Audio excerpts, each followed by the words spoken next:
At St. Cloud State University, athletics are more than just games. They're an essential part of the Husky experience. From D1 hockey games to championship-winning wrestling, volleyball, and more, there's Husky pride in every corner of campus. Whether you're on the field, in the stands, or cheering from the student section, you're a part of something big. And the best part? SCSU is close to home, affordable, and packed with community that's got your back, in class and on the court. Come see what it means to be a Husky. Schedule your campus tour today at St. Cloud State University, the home of the Huskies.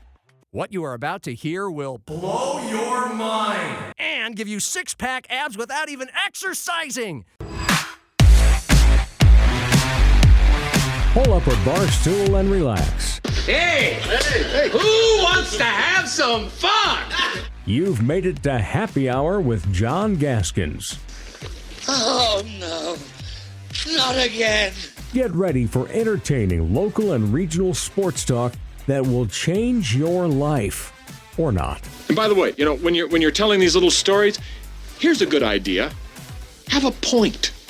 It makes it so much more interesting for the listener. Here's your host, John Gaskins.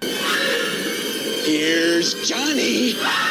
Hello! Ah! I'm back, baby! I'm back!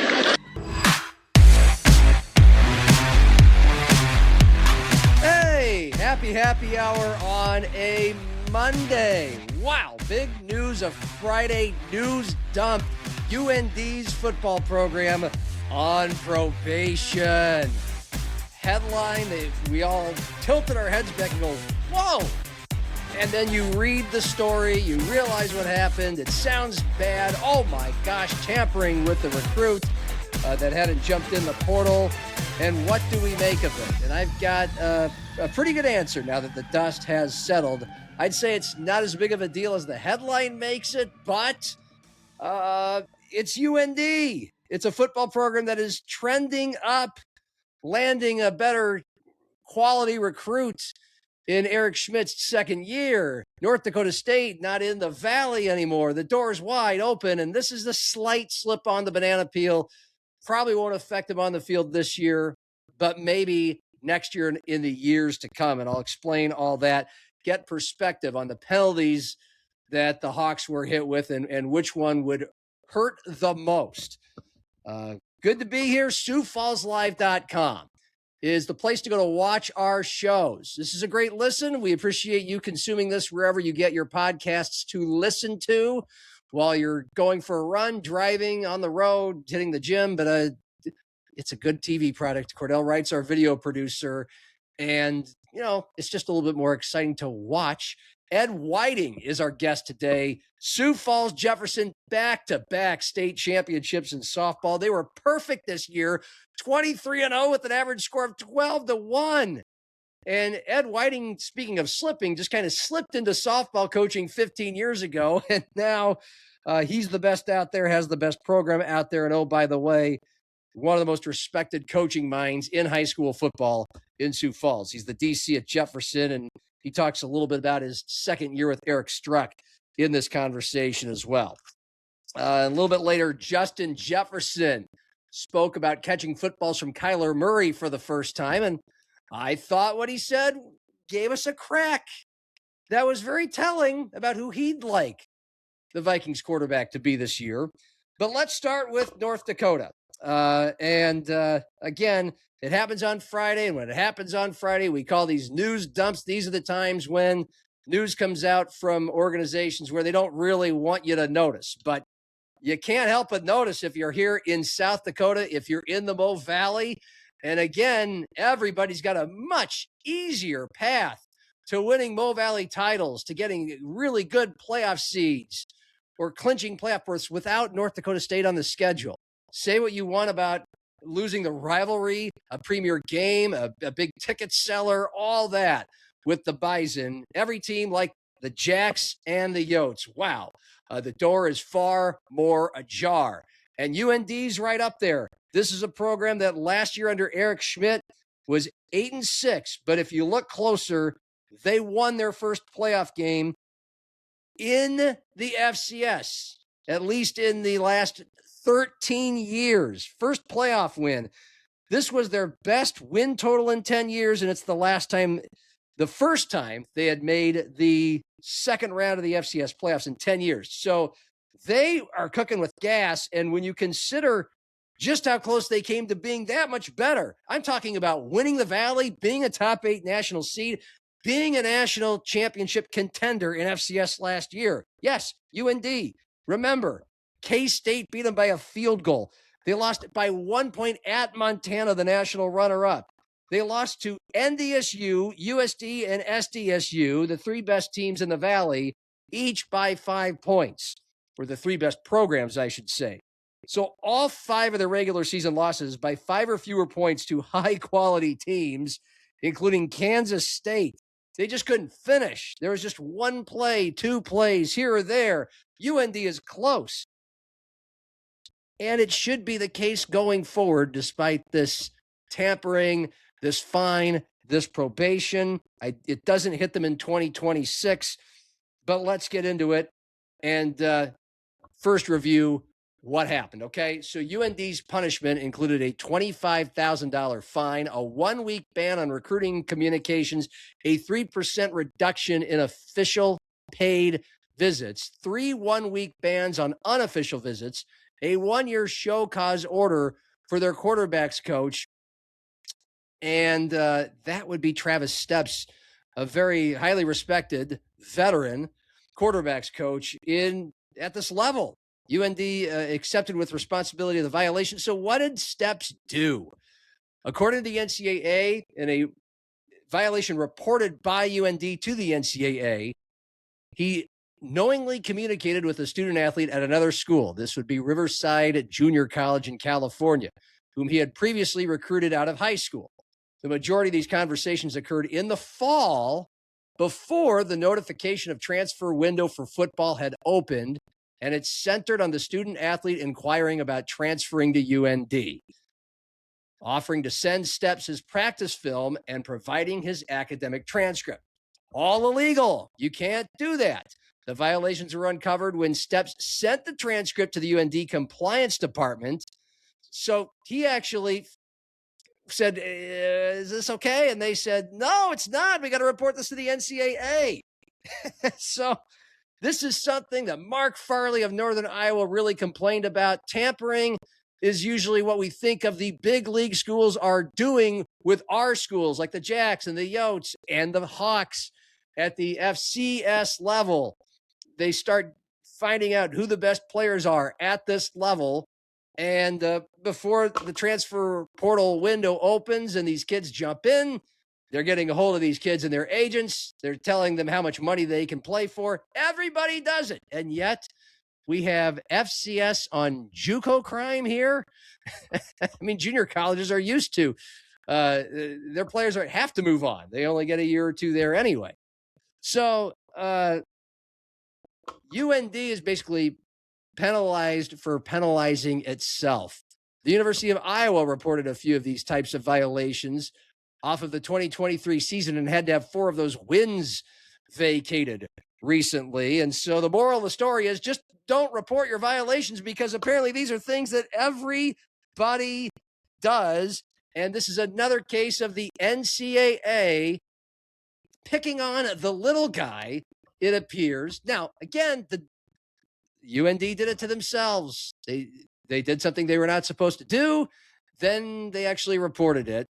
And with all that's going on that is wrong and screwed up and corrupt and outrageous about how out of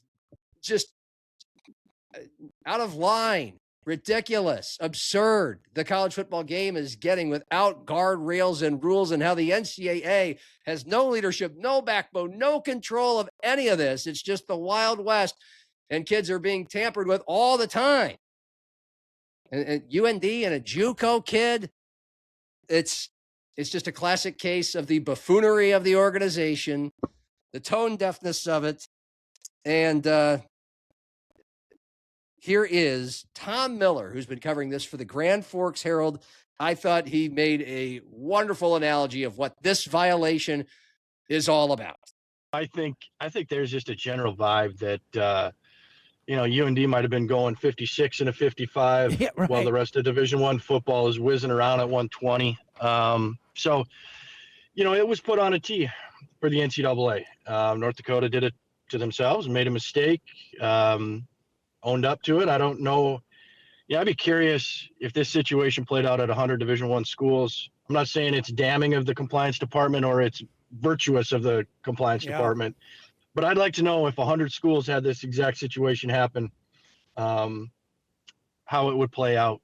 So yeah, I think there's a little bit of an eye roll involved here that, you look at the calendar and all the flight trips that are lined up immediately, and you kind of wonder, boy, how'd that take place if no conversations were happening? Correct. So yeah, it's a silly system that everybody's playing it. So that was Tom Miller, Grand Forks Herald, on Dom Izzo's Hot Mic show in Fargo today. So this is what they did. And again, their penalty, a $25,000 fine, which is nothing, a 3% reduction in unofficial paid visits, and the 3 one-week bans on unofficial visits. It's not a lot.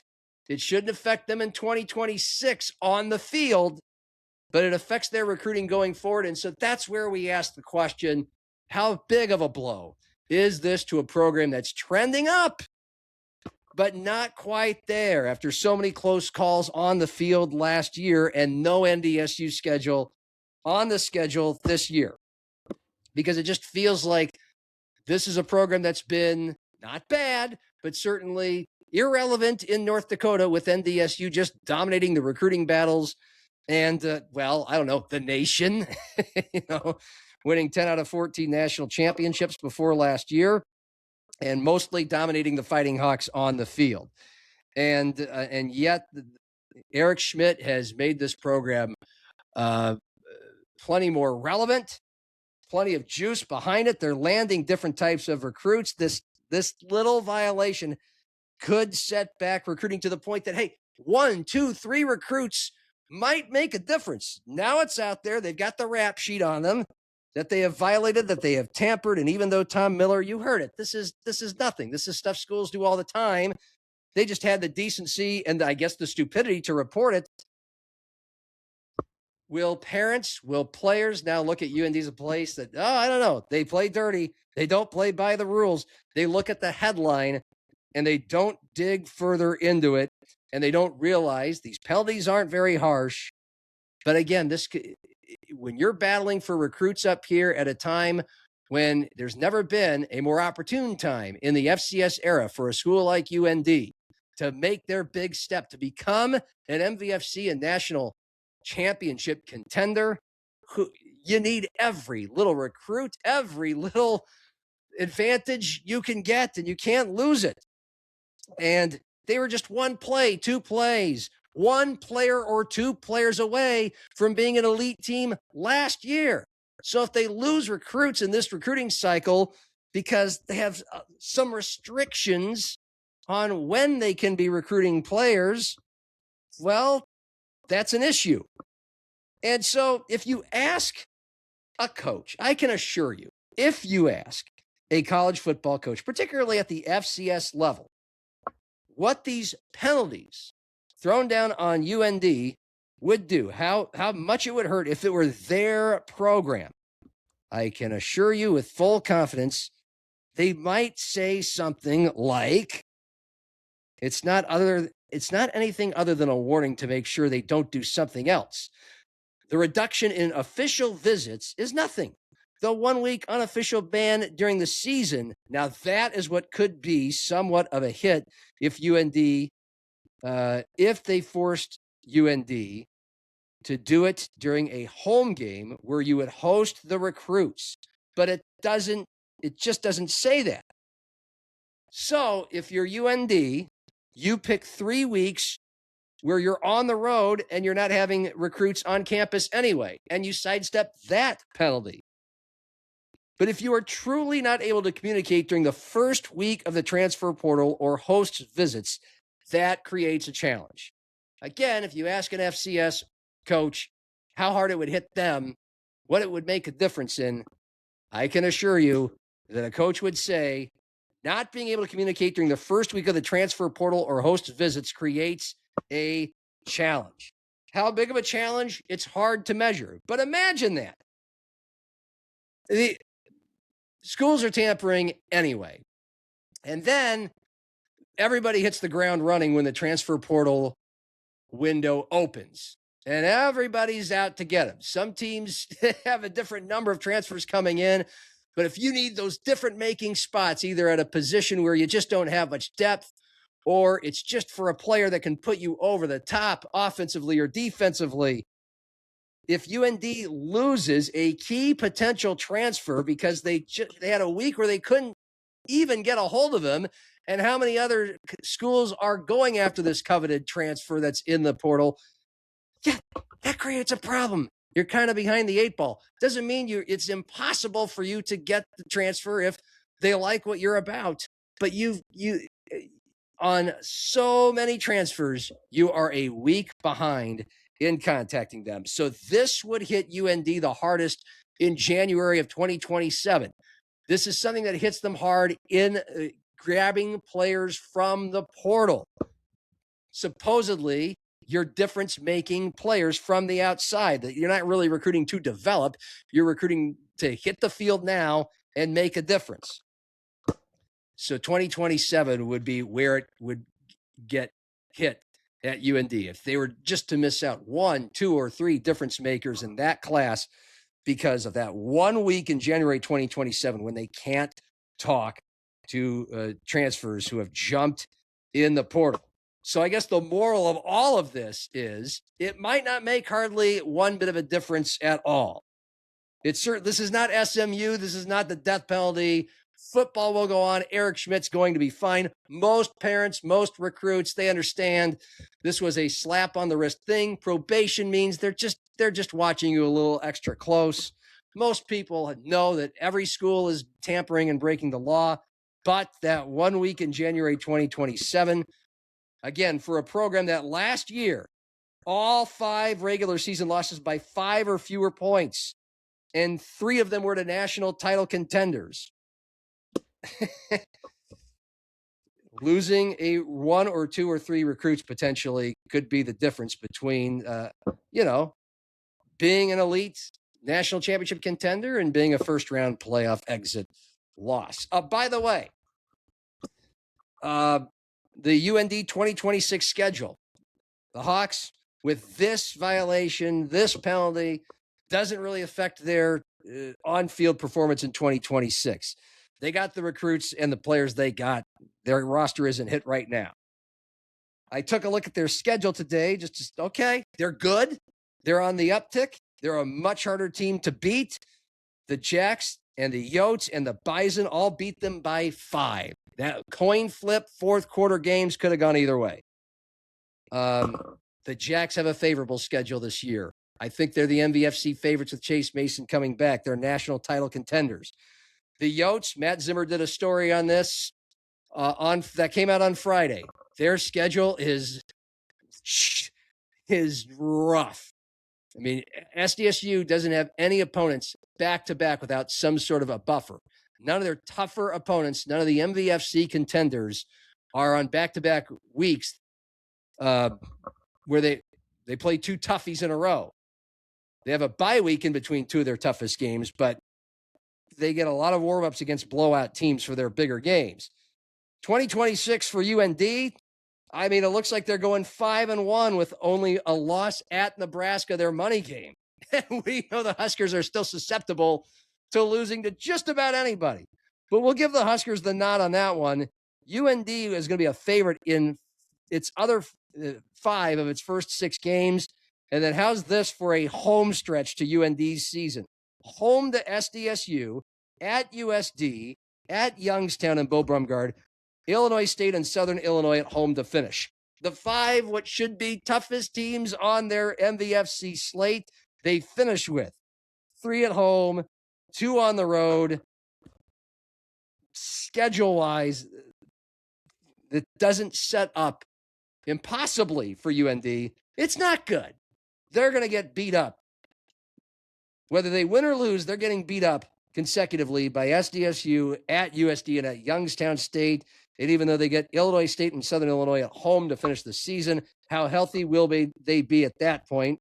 And how mentally drained will they be at that point after playing the Jacks, the Yotes and Bo Brungard on consecutive weeks in October late in the season. UND feels like even though they're getting better commits and they are taken more seriously and NDSU is out of the FCS picture, they still very much feel like, again, another 7-5 or so team based off their schedule. And 2027 is now going to be a potentially slightly harder season to break through into the class of the elites because of this light but heavy enough penalty for a violation coming from the NCAA that makes the NCAA look worse and like bigger clowns than the University of North Dakota. It's still happy hour with John Gaskins, so go ahead, have another.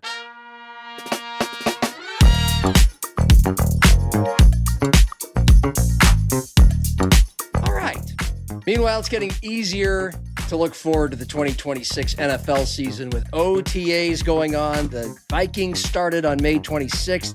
You get 10 days over about a 3-week stretch. And so by now, you know, we've heard from Kyler Murray, we've heard from JJ McCarthy, and we've heard from the Vikings' new GM. How about the Vikings' best player, Justin Jefferson?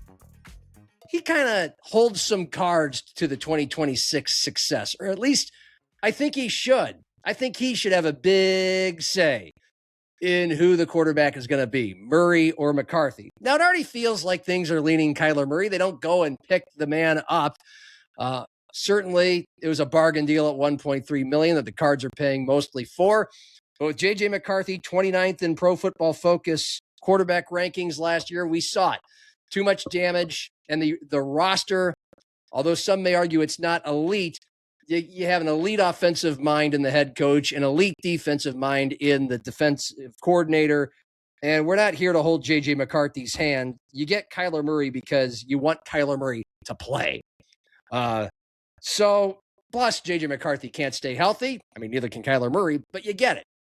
And Justin Jefferson comes into this season on the arc of a Hall of Fame career, if not on the, on the trend, the trajectory of one of the all-time wide receiving greats. He set the NFL record for the most reception yards by an NFL player in his first 6 years. All pro in each of his first 4 full seasons. Remember, he missed 7 games in 2023. His third season, 2022, the youngest to lead the NFL in receptions and reception yards. He was the league's offensive player of the year. So, in general, best receiver in the league for most of his career when he's been healthy. And that was with Kirk Cousins and Sam Darnold throwing him most of his passes. You could say what you want about Cousins and Darnold. They've always been top half of the NFL quarterbacks and top 10 in some years. Darnold each of his last 2. Now you've got J.J. McCarthy, who's one of the worst in the league. And J.J., as in Justin Jefferson, had by far his least productive of his 6 NFL seasons last year with J.J. McCarthy and whoever was filling in for J.J. McCarthy, usually Carson Wentz, throwing him the ball. But it was the by far fewest receptions, fewest yards, fewest receptions yards per game, fewest reception yards per catch for Justin Jefferson, and it was the second fewest targets he had seen in his career in the 5 seasons he played full seasons. Not a mistake. We all get it. J.J. McCarthy's a huge drop-off from Kirk Cousins and Sam Darnold, but you can't let this go on. You can't have a second season of that. Justin Jefferson is in the middle of a 4-year contract. 2 years in, he has 2 years left. And not only could the Vikings be wasting a lot of wins on a generational talent in Justin Jefferson, you could be letting the chances of him signing his next contract with you sliding away if you don't have the right quarterback throwing him the ball. J.J. McCarthy, by anyone who's a decent quarterback analyst, even your UPS guy, layman, and I don't know, I just threw UPS out there. It could be your plumber. It could be your friendly sports talk show host, but your lawyer. Anybody who watches football can tell J.J. McCarthy holds on to the ball too long, and that gets him sacked at a higher rate than any quarterback in the NFL. And in one particular game, Justin Jefferson was targeted 12 times, and McCarthy only completed it 4 times to him. I don't know if I mentioned it or not. J.J. McCarthy only had 2 touchdowns last year, by far the fewest he's ever had. So, look, it wasn't all on McCarthy's tab. Carson Wentz had it there, and the offensive line didn't give these quarterbacks time to throw. But you can't, if J.J. McCarthy doesn't improve, you can't have him back in throwing balls to Justin Jefferson, because if you take advantage of arguably the best or the most talented or the most dangerous receiver in the NFL, who, by the way, is part of one of the best, most talented wide receiving duos in the NFL with Jordan Addison and with Juwan Jennings coming, probably trios in the NFL, which takes some attention off of Justin Jefferson, should make the job for a quarterback easier. You just can't waste this. And so, as far as I know, Paul Allen, the voice of the Vikings, on his show today, asked Justin Jefferson about what it's like catching footballs from Kyler Murray. Does Kyler throw a good ball? I mean, you've caught it enough to know he throws. What do you like about his passing? He's really in this. I mean, I would say he understands the game. He understands the defenses. He understands just how to put touch on the ball, just enough to where it gets to where it got to go without making it difficult for us. So he understands the game a lot more just because he's been in the game for a couple of years now.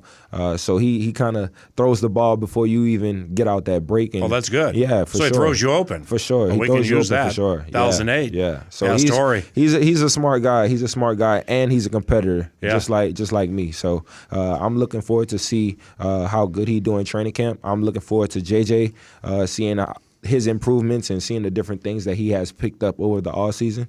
But I'm excited for the competition. You know, I'm excited for that to go on in training camp and see the different plays that they make. Now, Justin's a really nice guy. He has taken most of this in stride. He's not Stephon Diggs, where he's visibly frustrated in games, although I think Cordell could agree, yes or no. There were times when it appeared Justin Jefferson was visibly upset in games that the quarterback wasn't finding him the ball. But, you know, on the mic, he's being very diplomatic. And, you know, he mentioned at the end about how he's looking forward to the competition between these two. But the part of that answer that makes you go, yeah, that's not just a generic nice guy soundbite, is, to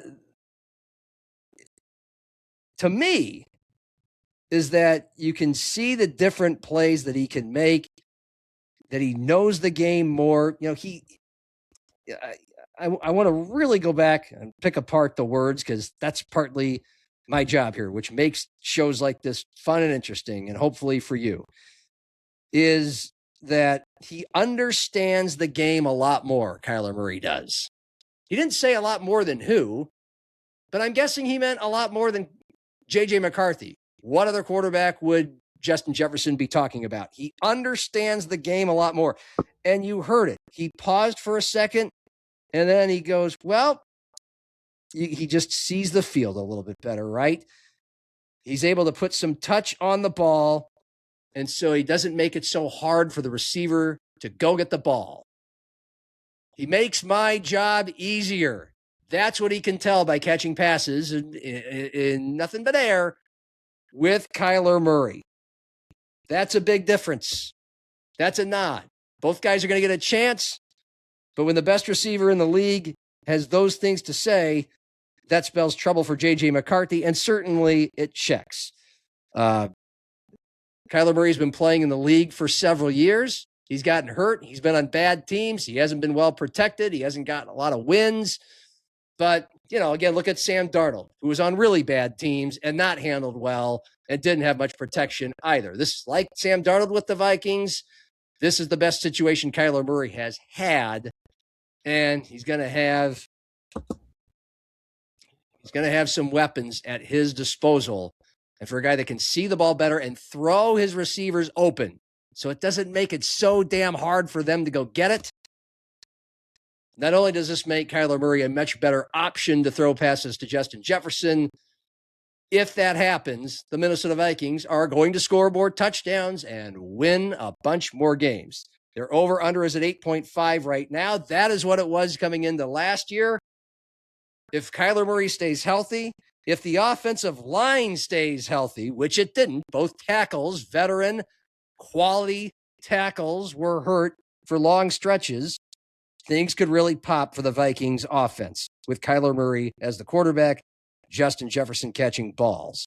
And that offensive line better stay intact, because what's partly the knock on Kyler Murray?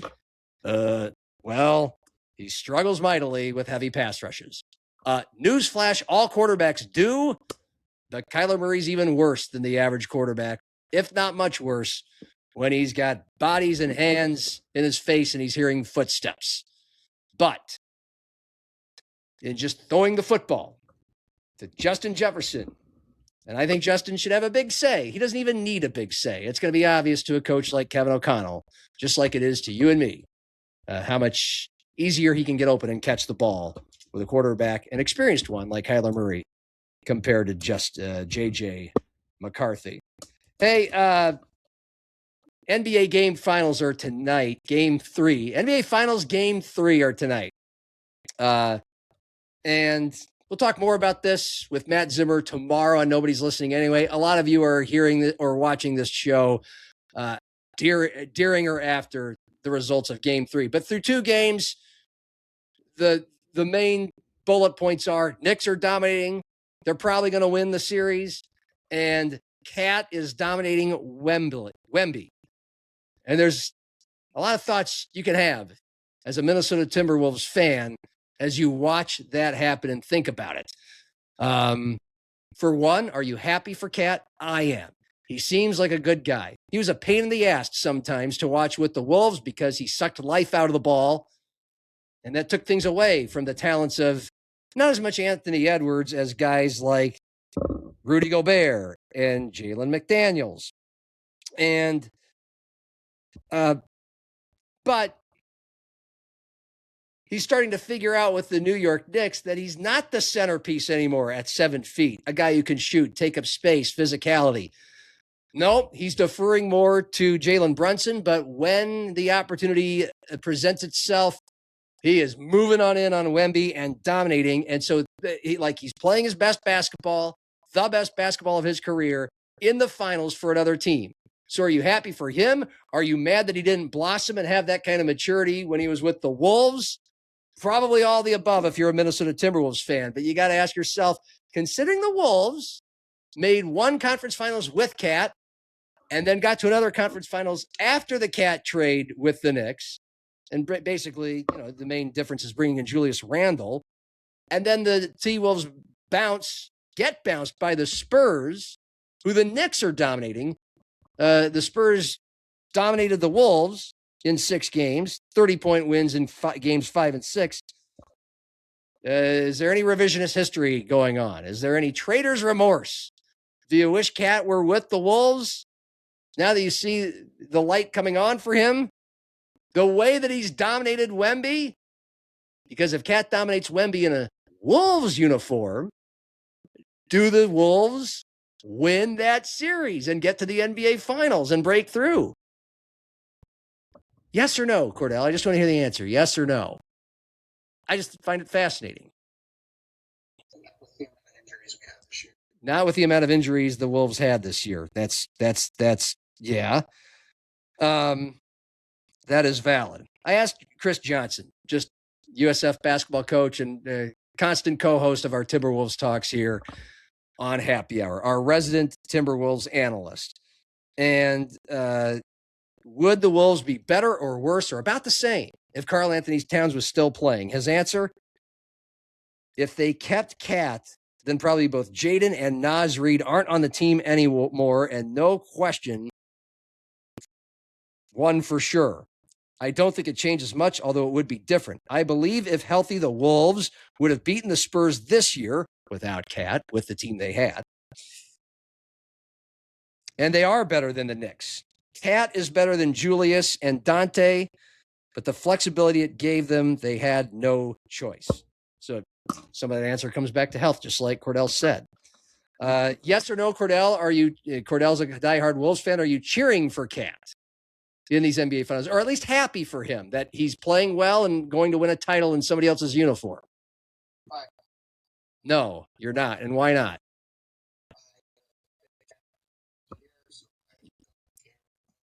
Cordell was not a big Cat fan when he was with the Wolves, so he doesn't really care about him with the Knicks. Are you cheering against Cat because of all this? No. Because he hates teams in the West more than the East. He doesn't want to see the Spurs win. It's just the whole Cat factor with him popping with the Knicks in the NBA Finals, dominating Wemby. I'm just guessing it stirs all kinds of thoughts in Wolves fans or even casual observers like myself.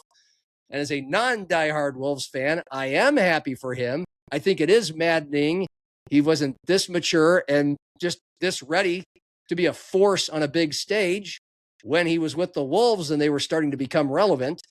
But I think the Wolves' lot in life is still A-okay. Life has moved on. The flow of basketball has been better without him in their structure. And but good luck for the New York Knicks. When it comes down to it, he was, selfish play at times, silly, stupid fouls, pain in the ass. But if you've ever read interviews, heard interviews off the court, know about his charity work, his life story, an easy guy to root for, a really good guy. It'd be really cool to see him host a championship trophy. But there's part of Minnesota sports fans, I guarantee you, we'll talk more about this as the finals go along, that are going to look at that. And if he does, he's the MVP and the Knicks win the championship. Some Minnesota sports fans are going to go, there you go. There's David Ortiz with the Red Sox winning. He gets good. He finally gets good there when he was showing so much potential here. Don't know if that's apples to apples or apples to oranges, but Minnesota keeps not winning championships while others do sometimes with Minnesota athletes. Okay.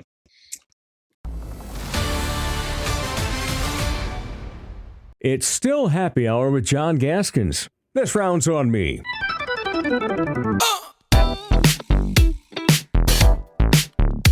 About 365 days to the day that we last chatted with Ed Whiting about his Jefferson softball team here on Happy Hour. We did catch you with your son Eddie, who's off to Michigan State to play some football, and we'll get caught up on him as well. Sure. But the reason is just the same as it was almost exactly a year ago. The Jefferson Cavaliers are state softball champions. Congratulations. Yeah, thanks. 23-0, 33-game win streak. The average score of their games this year was 12-1. I added it up. I think I was close. 269-27 total. 13 shutouts. 14 times you won by 10 or more, including the state championship game on Saturday against Washington, 11-0. So that's the very definition of dominance. I know you're proud.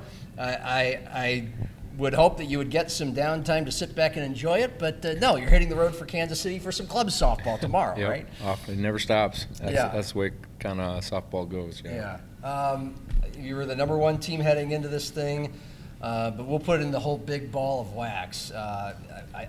It certainly feels like this is what you guys were expected to do. It's easier said than done. So what's your feeling, your emotions after getting it done? Yeah, I mean, it feels really good. Girls, they showed up all year. They showed up in the off season. They worked their tails off.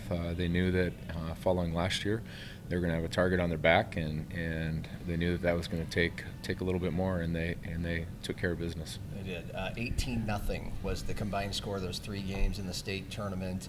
And there were plenty of people who contributed, and we'll dive into them. But what was the hallmark of this team?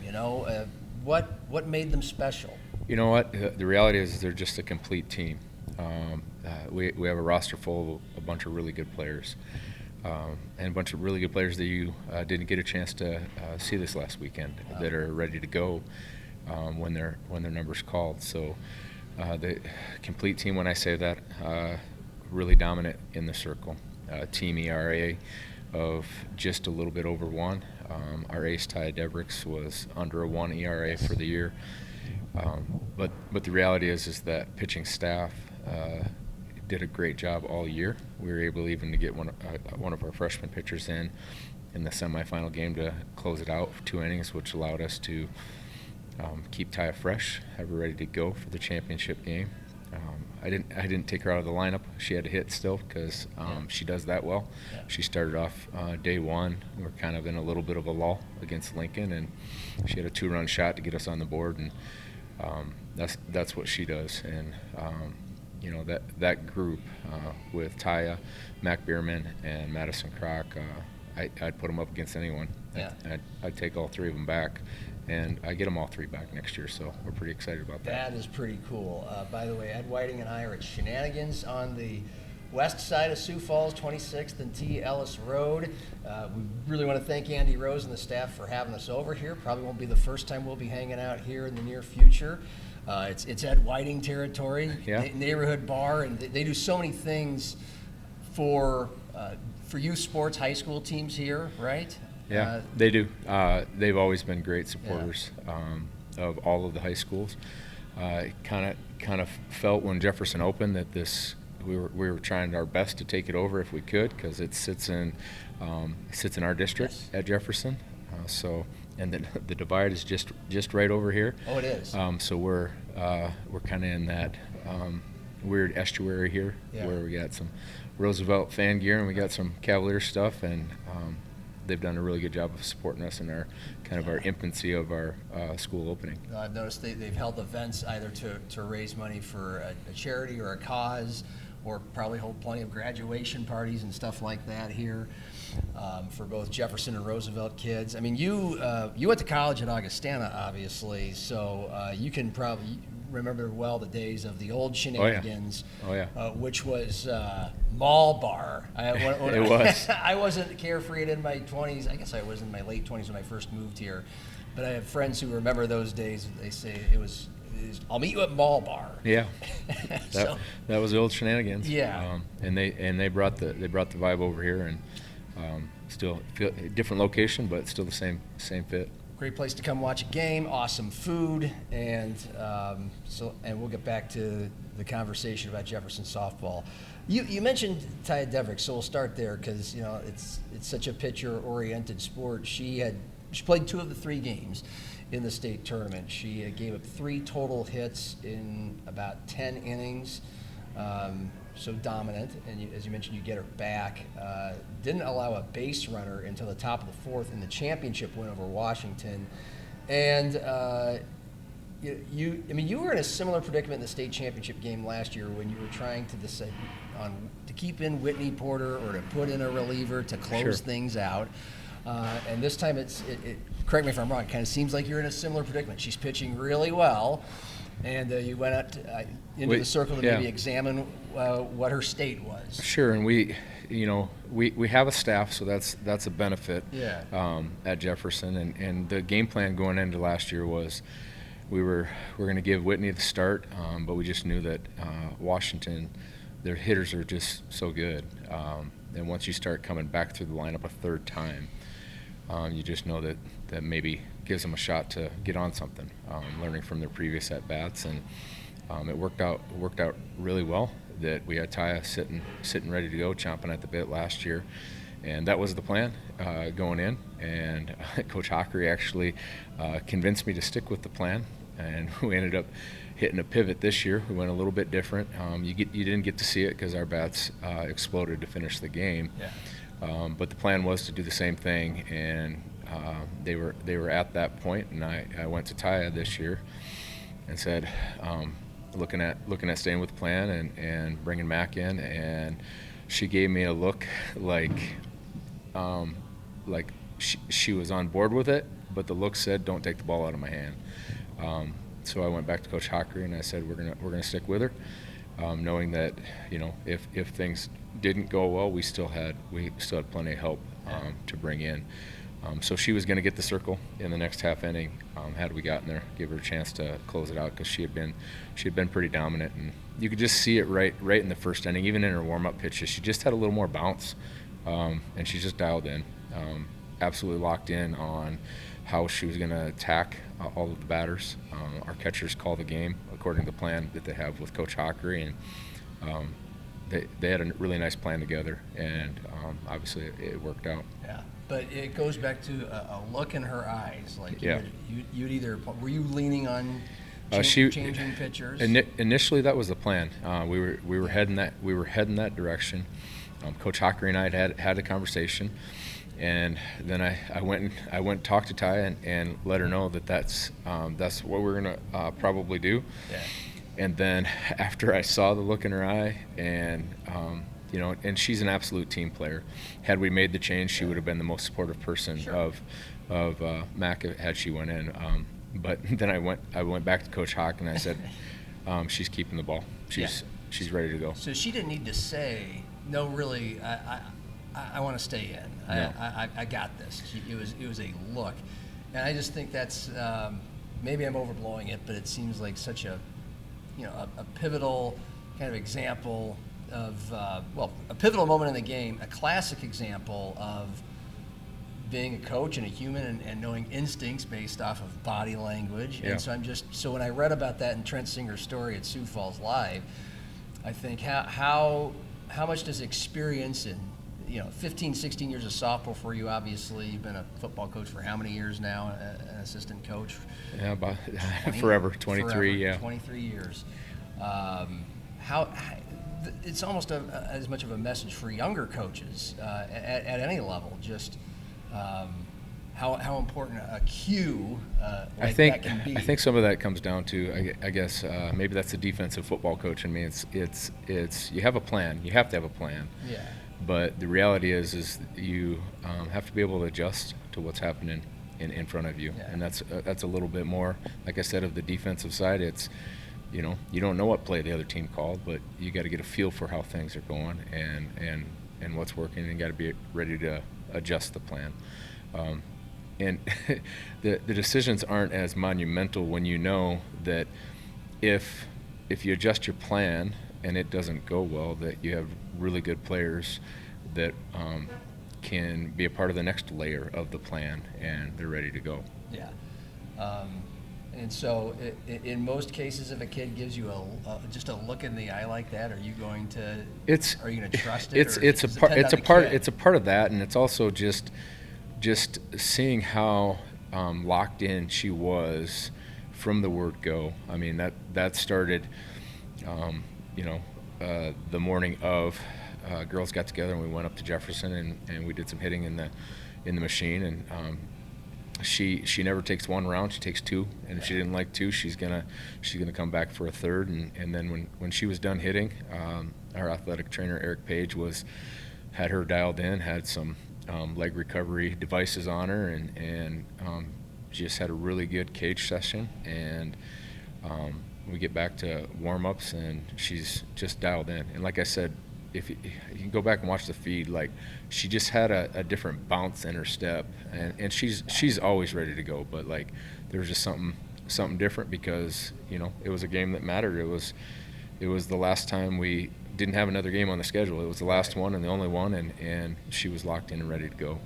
A year ago when we were talking about last year's state championship team at Jefferson, you were mentioning how they just turned it up a notch late in the season. They won their last 10 games, partly because they were the type that they wanted to, in the state tournament, get up and get out to the field early to take batting practice.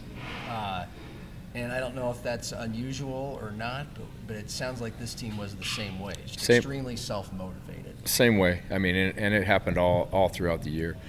We're trying to make adjustments from year to year, and we get some feedback at the end of every year. And one of the takeaways we had as a coaching staff last year was that the season's long.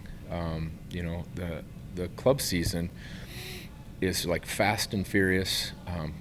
Girls are playing anywhere from 5 to 8 games a weekend, sometimes more. But that also, because of all the travel and things of that nature, it limits how much actual practice you can do. Well, the high school season is different. We're practicing every day or playing 5 days a week and sometimes 6. So it kind of drags on. So we had a plan going into the year that, when we could fit it in and take some time off, we were gonna take a Friday off and let them relax, or maybe take a day off from practice and go watch an opponent together. And we did that a couple times. We had an opportunity to shut down a couple days and just have a study table, because it gets a little wearing on them academically. So we brought them into the classroom, and we got a couple science teachers, a social studies teacher, a math teacher on staff. So I'd say lock them in the room, but we didn't really have to, because they're super driven academically. We're talking about a team that has a combined 3.8 GPA. Wow. If you look at I got this from our superintendent at our welcome home. Dr. Knoll said that of our kind of like starting 10, over 3.9 GPA. So they're just dialed in everything they do. But the reality is also, we were going to hit them with a day off early in the year, and they said no, we want to practice. And in fact, before our first game, they were in at 6 a.m. in the morning hitting on the machine because they requested it. Yeah. And as a coach, when they're hungry, you feed them. So they said, can we come hit? And I said, yeah, let's do it. And they all showed up. 6 a.m. for high school kids. Yeah, on a game day. They just like, we want to. They knew the target was there, and they just wanted to do their part to, I guess, kind of make that target a little smaller and harder to hit. Well, everything you just said is certainly embodied by your best hitter, Macy Bryant, off to South Dakota State. She only batted .830 or so this year. I don't know what she was for the state tournament, but South Dakota Gatorade Player of the Year. How many home runs did she end up with? 10, 11? I think she ended up. She was maybe just short of 10. Okay. I think she had seven going in to the state tournament, and then she hit another one during the tournament. Hit a 2-run homer in the championship game, part of an explosion there. What, fourth or fifth inning? Well, fifth inning really kind of pushed you guys over the top, and it ended up being a run rule win over Washington. But Macy Bryant, what goes into all these stats? And by the way, 3.93 grade point average to fall right in line with the rest of the team. It really comes down to her work ethic. She's a stud, and just works her tail off. And you see her busting her tail on the basketball court in the winter, and she's been that kid who's been just a little bit different than everyone else since she was 10, and playing on the boys little league 10U and 12U team, and sitting a bunch of them down when she's pitching, and just rakes at the plate, swings the bat hard. Sometimes we were working on her pitch selection, because she's a kid that can hit anything hard to the point where the infield will play a little bit deeper, so contributes to being able to bat over 800 is some of those were hitting infield, but she's able to beat it out because she's fast. Okay. And they're giving a little bit of room because they're expecting the ball to be coming pretty hard. So we'll take her back, but I don't know if the NCAA will let us have her back. The Jackrabbits are thrilled to have her. I mean, how uncommon is a batting average that astronomical at 830 in high school softball? You don't see it because we see some really good pitching, but she typically just steps up. And like I said, she's one of those kids where if you put it near the plate, she's going to hit it hard, and it doesn't really matter where. She surprisingly doesn't love the ball inside, but when she pulls the trigger and the ball's inside, it hits a retaining wall across the street from Augie in right field. So, she's just one of those kids where you might just be better to put her on, but not a lot of teams did that. Partially why we batted her in the one hole.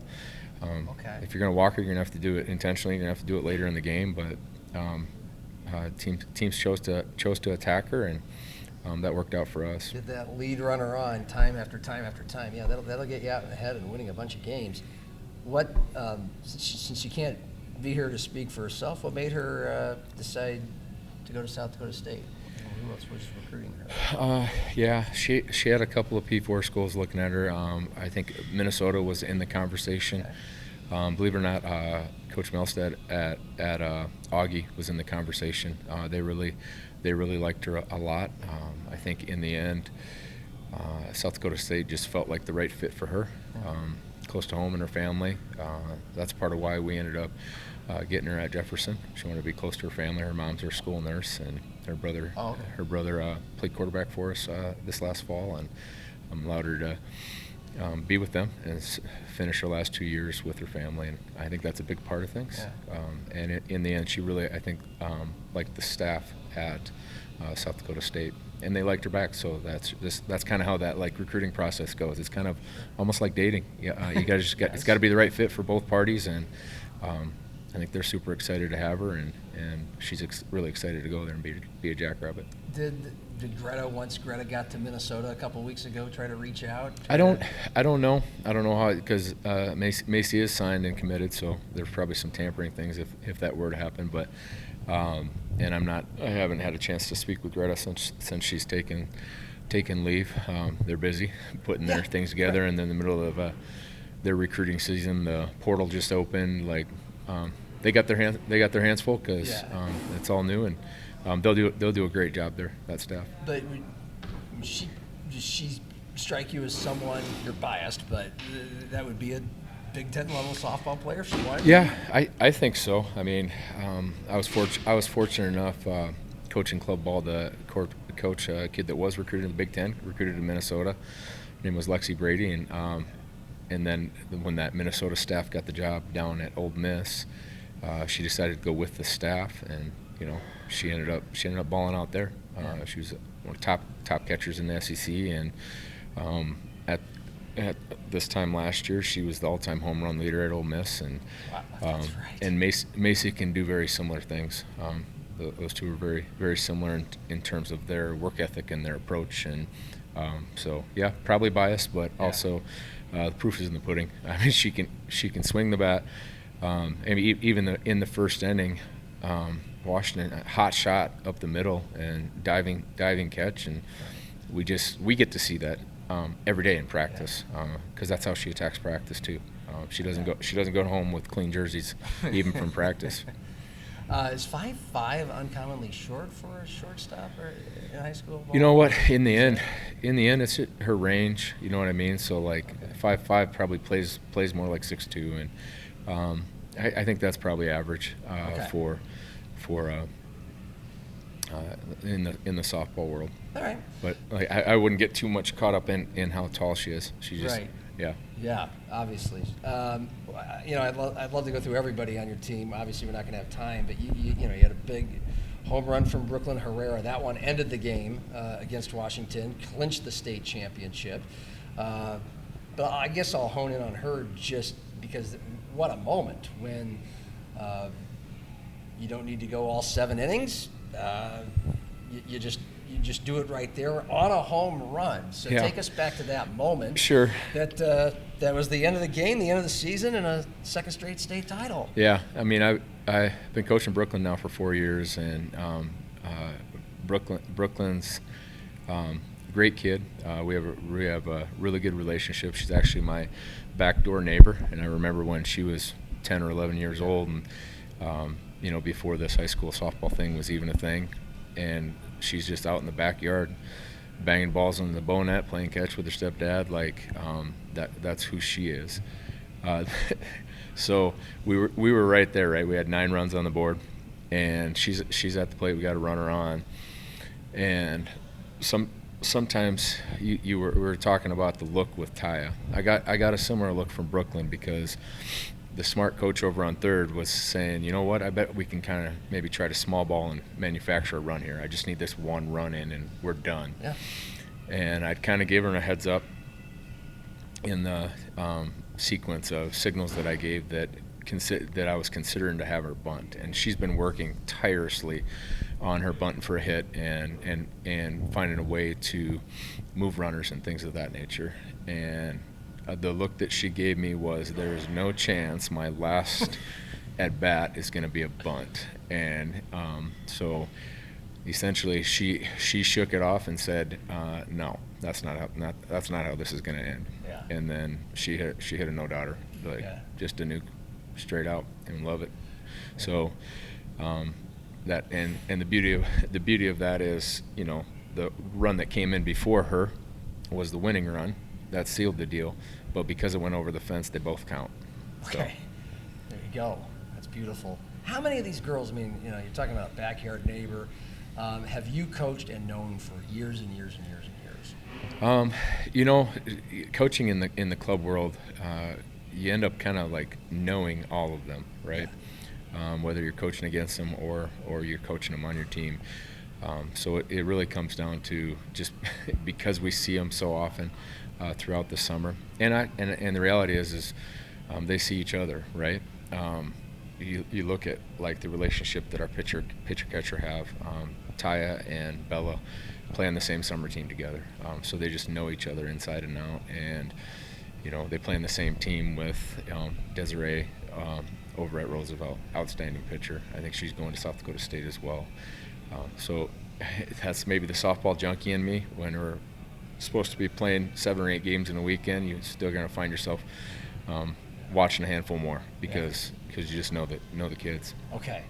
I mean, is it like you're headed to Kansas City for a club tournament? Is there a part of you that was, can I get a week here? Can I get 2 weeks? Or? I don't know. Blame my wife. She got me into this. That's right. I want to go back to that because we talked extensively about this last year, but for those who missed it, explain again how you did kind of get into softball coaching. It's been 16 or 17 years now, and for those who don't know, 4 seasons now it's been sanctioned by the South Dakota High School Activities Association. But your wife was a softball player at USF, correct? Correct. Yeah. And you'd been a slow pitch, Yeah, I was a slow pitch softball player. There. Yeah. You guys started as youth co-coaches, and then we were co-coaches. She talked me into it. Yeah.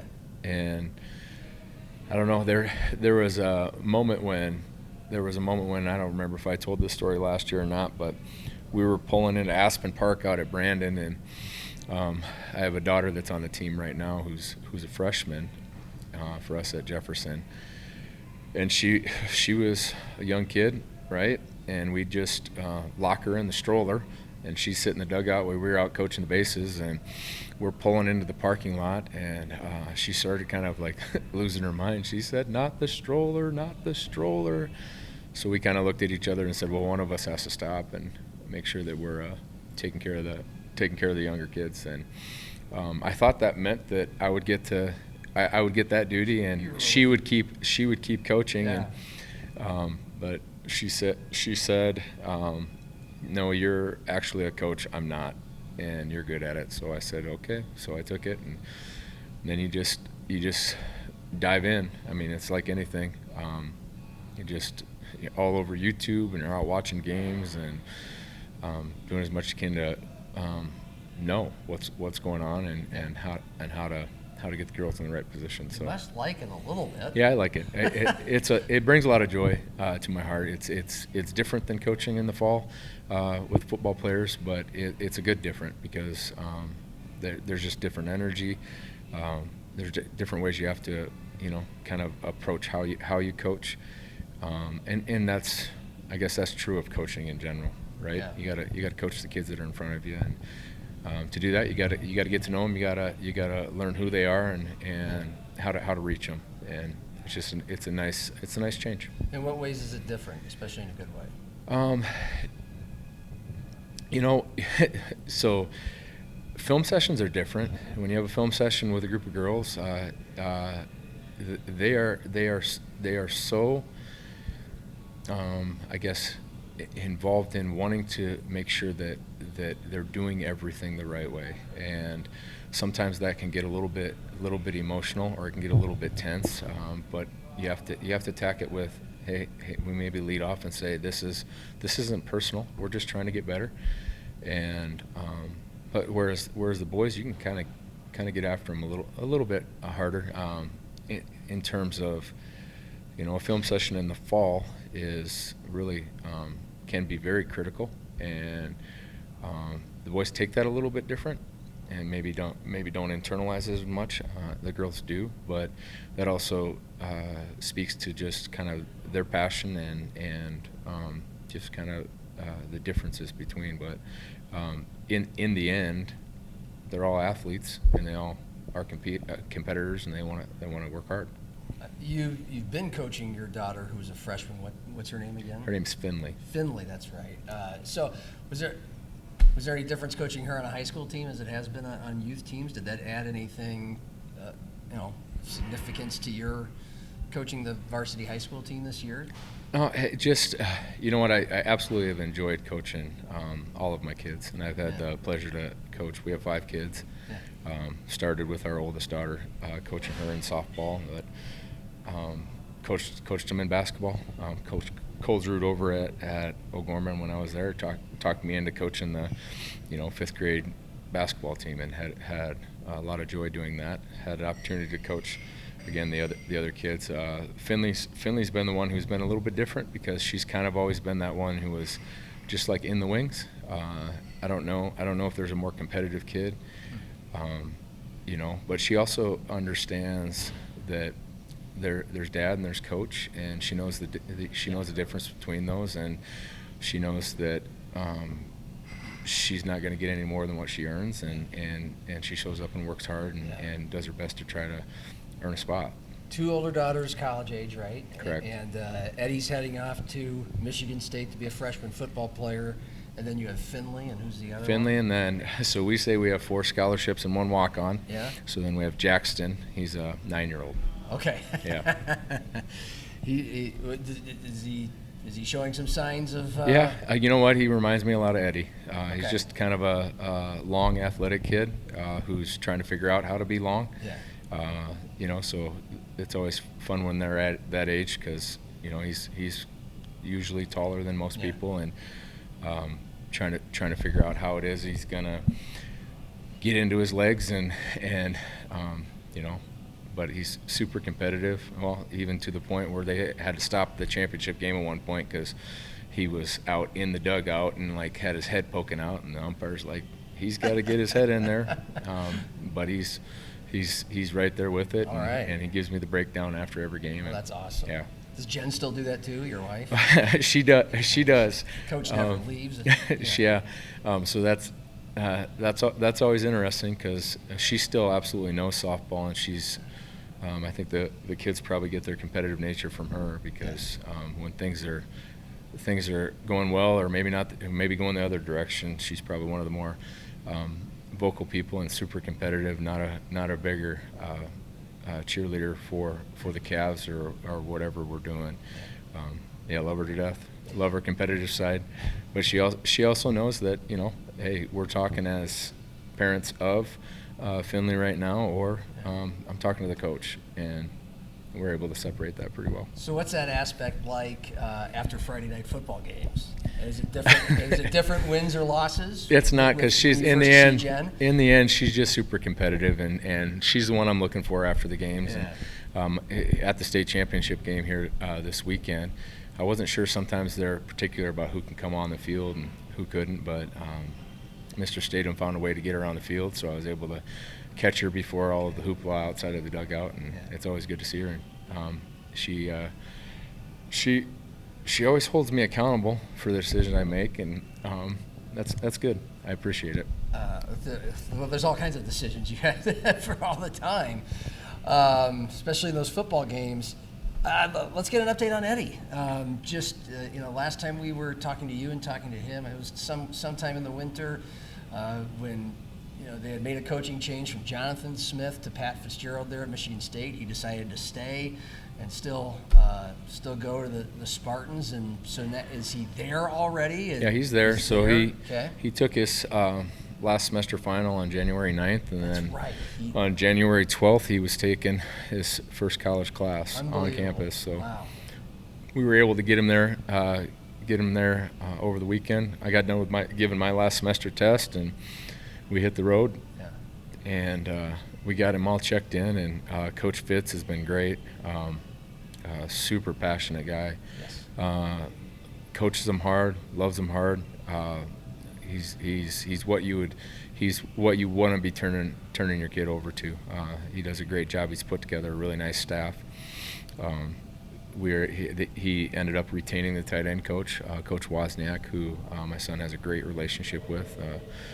outstanding coach. We've had a chance to get there a few times and see him in action to the point where we've become close with him and his family. And he has 5 boys, and his oldest is about the same age as my youngest, and they're gizmo buddies, so they talk to each other on their watches and wrestle around and do all the things whenever we're in town. We probably see Coach Waz's wife a little more than he does when we're in town, because he's on the full coaching mode and recruiting and all of that stuff. So it's good to chat with her, and that family's been really nice. How's the body developing and the tight end skills? And is he going to redshirt? Is he going to be in the mix? Yeah, I guess we'll have to see. We got to see what the NCAA is going to do, if they're going to do something different with the 5-and-5 and what that might change. Haven't really had those conversations yet, but it was nice. We were able to sneak out and watch 2 of the spring practices, and I guess it was reassuring to watch those practices and say he looks like he fits in. He looks like he's a Big Ten football player, but now you gotta compete at that level. So. We'll see how it pans out. I thought he had a nice spring, but I think the early enrollment was a good fit for him, because it gave him just a head start on, I guess, learning the offense. But also everyone was learning the offense, because new offensive coordinator in with new coaching staff, and so hopefully that put him in a good position. He's able to stay fairly healthy. He did put some weight on right away when he got there, but he wasn't skinny when he left. He just kind of looks skinny still. So we're hoping that he continues to change that. He's in that 6'6", 6'7", 250 pounds. Probably stay about there, but just keep getting stronger. Good. And he's acclimated to college just fine. He likes it there. Seems like it's going well. He said college algebra was tough, but he got through it all, and he's doing well there. He was able to come back for 3 weeks or so in May. Once they got done, they did a good job helping to make sure that he could still finish where he was at while he was starting something new. So he got back for prom and was able to come back and walk for graduation. And so it was good to see him. But then we went up and watched our oldest daughter graduate from up in St. Paul with a poli-sci degree, and he jumped on the plane from Minneapolis and went right to East Lansing and back to workouts. How do you like East Lansing and being a Spartan fan? It's beautiful. It sounds like you go there a decent amount. We try to get there as much as possible, right? It is a 12-hour drive, and we had it set up. We were playing softball this year out at Sanford for a little spring jamboree. Had a chance to play a couple of teams out of the cities. I think Eden Prairie was down, and then we played St. Louis Park, and then we played a team out of Horace, North Dakota. And the goal was to try to get the last game over as fast as possible, and then I was going to jump on a plane and go to the spring showcase out in East Lansing. But as I'm getting into the car, I'm loading up my bag in the back, and I'm like, Jen, where's the luggage? And she's like, you didn't see your text messages? I'm like, well, no, I was coaching. And she said, well, there's weather in Chicago, and our flight got moved to tomorrow at 3, which didn't work because the events started at 11. So we kind of looked at each other and said, okay, let's do it. So we fueled up and drove 12 hours overnight. We slept for about 45 minutes or an hour in the Breslin outside the basketball facility, went in for breakfast, brunch with the other families, and got through the spring game. It was good. All right. Hey, I'm sure are they working out to some degree with the football team right now? Are they doing like workouts, training, practices? What can they do? Yeah, they're doing their summer routine. So he'll take 2 classes this summer. That helps him to maybe not have to take as full of a load in the fall. He'll probably take his minimum 12 credits in the fall, but it lets him still stay on pace to graduate and all that. Yeah. So a lot of it really, they probably see their strength coach more than they see their actual coaches, because their coaches are out recruiting. It's kind of official visit season. Right. So they're out trying to find the next class. So, Ed Whiting. Next Eddie Whiting. Maybe. It's the strength coach is an under kind of, I don't know, talked about position on the team. It really is. They're like a head coach for some of those off-season months. As far as the high school team goes at Jefferson, like when do things ramp up? Are the players working out together? Can they throw the football around together?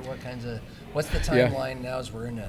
So I guess by association rules, we can have 4 contacts with them in terms of full padded camps or things of that nature. In the past, we've taken the squad to SDSU, but some things fell through up there, so it's not gonna work to get them overnight up there. So we're gonna host a camp this summer, bring in some other schools and try to step up some competition there. But we're actually holding our a 3-day camp starting tomorrow, so the players will be out with all the coaches, and we'll just go for 2 hours a day for 3 days, just to make sure we get kind of our initial install in and just kind of see where guys are at, and so we know where we need to get to. But that never ends either. Our strength coach, I think I said this at our welcome home banquet on Sunday, David Hopper is the best of the best. They don't get any better than him, and Orthopedic Institute provides our athletic training staff, and I don't know how some college hasn't pulled him away, but he is the absolute best in terms of strength and conditioning, and to the point where our softball team's in 3 days a week, and he's got them locked in. We're talking about I think we hit over 35 home runs this year, and that doesn't happen without a strength coach. Sure. So he's got the football team and really all of the activities. He's got a slot for all of them, and he does a really nice job. You guys at Jefferson finished 8-3 last year with an amazing win at Brandon Valley. Was that quarter? No, that wasn't quarterfinals. That was our last regular season game. I remember that, and that was, obviously, that was in Brandon. They go on to win the state title, so you're the only team that beat them all year, I think. So, and then you run into the freight train that is Lincoln in the state semifinals, but that was a what was it, a 42-35, 42-34 game? Yeah, and it was really kind of a competitive game throughout, and then then Brody showed up. Yeah, Brody. Only one more year of him. I'm sure you're not looking forward to the year, but he's so good. Yeah, but what kind of shape does it feel like for your defense and for your program heading into 2026? Yeah, we're gonna have a bunch of new faces on the defensive side, but the beauty is we roll a lot of guys throughout the year. So we have a bunch of guys that will be competing for some new spots. Our secondary was very senior heavy last year. I said, but that's the beauty of high school sports is you graduate seniors and then you get new seniors. And when you have a program that really kind of operates on kind of just standards and being standard driven, they kind of just pass the torch. So I'm excited about our ability to be competitive next year, but we still got some work to do. How would you describe year one working with Eric Struck? Coach Struck is awesome. He does a really good job. Like his offensive mind, which also helped us maybe tap into Lincoln a little bit because they're running a lot of his stuff over there. But he does a really nice job of bringing the juice. He connects with the kids really well, and it's a different pace of play than maybe I've been used to in the past, all the way back to let the air out of the ball under the Keeter years to, Coach Benedetto was more of a mix of different paces. We'd go fast at times, but then slow down at times, and formation people. I try to formation people to death, and Coach Struck just wants to go. The last play isn't over yet, and he's already got the next one in, and he's ready to go. So that makes practice fast, vigorous, but it's good. Pace of play is good, and we sometimes have to have conversations about, hey, maybe we should pump the brakes here. And I think his deal is, he says, we're going to do what we do, and we're just going to do that all the time. So I can appreciate that. Yeah. Just means when we are on offense, the defense needs to rest hard because we're going to be back out there quick because his pace of play means that the offense is going to score fast, and now it's time to go back out and play some defense. I mean, 7 of the 11 games last year, you guys gave up 14 or fewer, and then when you played some of the more higher-powered offenses, those were shootouts. But for a guy who, you've had so many great defenses, you're incredibly well-respected all over the Metro from your years at Roosevelt and Jefferson, and with the clear identity of, you don't mind being aggressive, you don't mind blitzing, having to coach that very specific nuance of an operation where the offense wants to go all the time, the defense doesn't get much of a rest. Has that made you have to adjust anything philosophically about how you call plays or how you set I don't know if defenses? it's as much of that. I think in terms of philosophically, like we try to do what works best for the kids that we have. Yeah. But you can also talk yourself into anything. You can rationalize it however you want, right? And like, well, we got 5 guys that can cover, so let's just play man and send some cheddar at them. But then you can be also like, well, guys can't cover great, so why don't we just send a bunch of pressure and make the ball come out faster? Like you can spin it any way you want. Yeah. But I will say that Coach Struck's mentality in terms of his pace of play definitely is a nice marriage with the style of defense that I like to play. Because the reality is sometimes you're going to swing for the fences, and sometimes you miss, and that means maybe they score fast. But we have an offense that can return and score fast too. So it gives maybe a little bit of a sense of security knowing that they're going to be able to get something done. Yeah, gives us a little bit of reassurance that maybe we can just play a little faster because our offense guys are back. Yeah. A couple more. How do kids respond to this kind of defense? Do they like it? Just the general go? That probably goes back to, when Coach Kim Nelson asked me to come over and call the defense at Roosevelt. So he probably gets a little bit of, quite a bit of the credit for what we do. His deal was, he said, I just want the ball back. I don't care how I get it back. I just want the ball back. He said he wanted as many possessions as possible. He said, and I can't stand, I think he said he couldn't stand an 11-13 play drive that ended in a touchdown. He said he would rather just give that touchdown up earlier and get him the ball back. And so he said, if the other team's getting first downs, can you just blitz more? And I said, say less. I can do that. Sure. So my defensive coaching staff does a nice job. Coach Eisenbright probably knows our defense the best, and he's drawing stuff up like you wouldn't believe. I don't know if you've heard the story, but during the COVID years, I was stuck at home with COVID and had him videoing practice, and I'm coaching from home and watching practice, and all of a sudden they're running something, and I'm like, that's nothing we've run before. I don't recognize that, and I liked it a lot. And so I'm in a little group chat with the defensive staff, and I'm like, so what's this call on clip 28? And they're like, we just put something in. And I said, I like it. We're running it. I need a name. So they named it after Coach Eisenbright to start, and then we ended up shifting the name to it, but it's a staple of something we do today.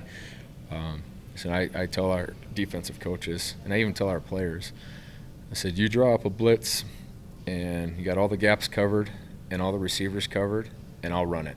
And if it hits, I'll run it again.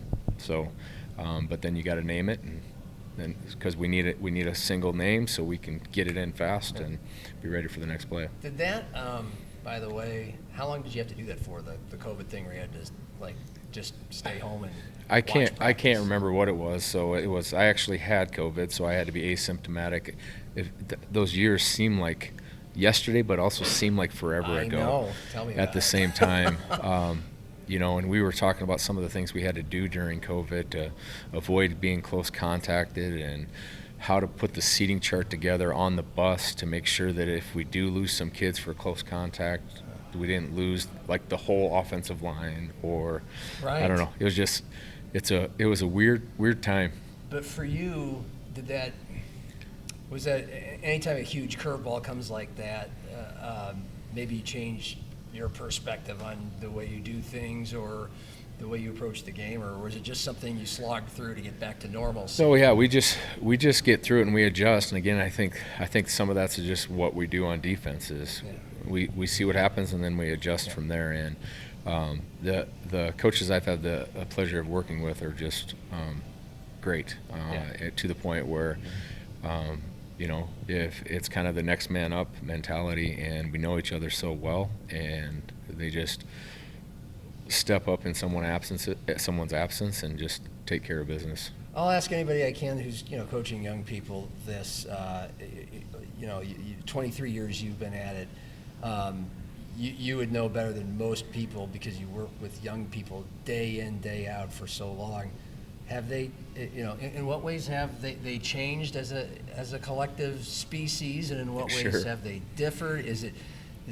Are we headed in a good direction with, at least from the sample size you get over at Jefferson? Or I think our kids are great, but kids are kids and they're always going to be kids, and there's always something that's going to get in the way. Not a huge fan of social media. But it is what it is, so it's about helping them manage that and put the reins on a little bit and making sure that it's not consuming their life. But the reality is that kids are kids and they want to do the right thing and they want to make good decisions, and you just got to help guide them in that direction. Okay, because you're coaching youth softball or club softball, high school softball, high school football. What's some advice you would give to parents who have athletes who are really into it, might be pretty good, have stars in their eyes about college, and now there could be stars in eyes about NIL money, not just scholarships. You've seen it all as a parent, as a coach. Sure. What would be your main advice to them? I think when they're hungry, feed them. You know what I mean? Like if they got an itch to pick up a ball, then feed them. I think I heard this one time. There's no such thing as a lazy kid. They're just lazy parents. So as a parent, kids are resilient. Kids have energy, and if they got a hunger, feed the hunger. Take them out and play catch with them. Cost you some money. Sign them up for youth sports, and get them involved, because in the end, the impact that sports have in general on kids is I don't know of another replacement for it. It teaches them how to work together and be a team. It teaches them just how to be connected and be a part of something like a family. It teaches them how to deal with things when they're not going well, and how to rely on each other and find the silver lining even in the face of failure. How do we move forward and get better? And I haven't found anything that does that better than being involved in sports. Very good. Are you always a smello? Yeah, this is me. This is the way you coach? This is the way I coach. Well, sometimes we have to get a little bit, but then it means a little bit more. Yeah. There you go. Because you think of the defensive guy, especially, and it's kind of like, wow, this is not quite that guy. But yeah, just calming the storm. Sometimes is I don't know. I try not to try to stay even keel. Let's just play hard, play fast, and then we'll sort it out from there. But also, if you're just screaming and yelling all the time, that becomes white noise, and then nobody's listening. There you go. But when you stay kind of even keel, then when you do have to level up a little bit, they're like, okay, this is serious. So yeah. Ed Whiting has some really good stories about playing for Steve Keeter at O'Gorman, Jim Heinitz at Augustana, coaching for Keeter and Kim Nelson and Vince Benedetto. We did all that about 365 days ago. You can Google it, Ed Whiting Happy Hour 2025, because there were some great stories there. Those kind of Kim Nelson stories never get old, though. I love Kim together. He's so different in such a refreshing, fun way. And an absolute football junkie. Yeah. I mean, he will absolutely be coaching until he's no longer with us. What'd you think of that? Him coaching at Sioux Falls Christian. I love it. Yeah. Had a chance to go back and coach with Coach Smith, who was under him at one point, and the Kim Nelson coaching tree extends It goes way out there. Coach Struck coached with him at Washington, and it goes all the way to the Minneapolis area with his time up there, and he can't get enough. I mean, if it involves football, he's in, and he's still got his handy dandy notebook. Looks a lot like that one, and can't watch a football he's game. He's got his notebook, man. We give him some grief sometimes. Coach Klein from the Waterboy, he's got his notebook, but the stuff that's in there is good stuff. It's always good stuff. Yeah, it should be in a museum someday. For sure. Hey, thank you. Appreciate it. Absolutely. Ed Whiting, good luck in Kansas City. The beat goes on for soft. Not bad for a guy whose wife just kind of said, here, you go coach the team. Here we go. Years ago, back-to-back state champions for the Jefferson Cavaliers. That's it for Happy Hour. Thanks to the folks at Shenanigans for having us. For video producer Cordell White, that's Whiting. He's Cordell Wright. Happy hour and cheers.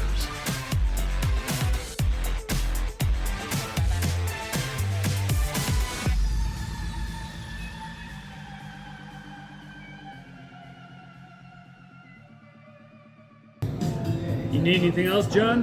No, I think I'm good, Greg. I think I'm going to tap out. All right. Have a good night.